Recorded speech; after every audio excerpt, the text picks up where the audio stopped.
mind, from caffeine, cigarettes, and alcohol to more extreme drugs.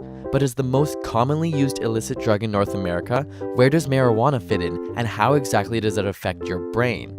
First, we need to understand how the brain functions. Your neurons are the cells that process information in the brain. By releasing chemicals called neurotransmitters from the axon of one neuron to the dendrite of another, they change the electrical charge of the receiving neuron, consequently exciting or inhibiting it. If excited, the signal is passed on. Though it sounds simple, these signals work together and the effect is quickly compounded into complex configurations within milliseconds, flushing over the entire brain. This is what happens every single time you think, breathe, or move. So what's going on inside your brain when you're smoking marijuana?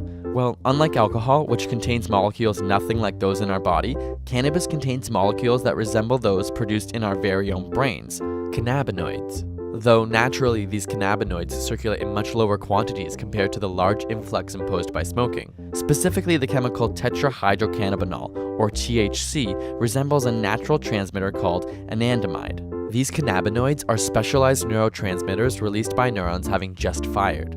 Neurons temporarily become unresponsive after firing to prevent them from overreacting or being too dominant. This allows your brain to function in a calm and controlled manner, but cannabinoids interrupt this approach in some parts of the brain.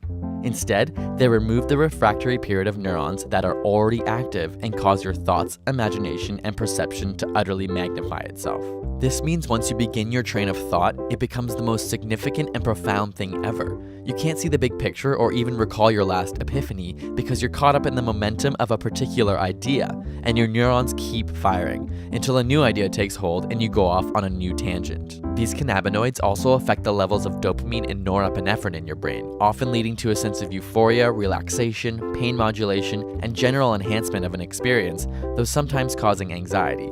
Furthermore, there are cannabinoid receptors in areas controlling short-term memory, learning, coordination, movement control, and higher cognitive functions.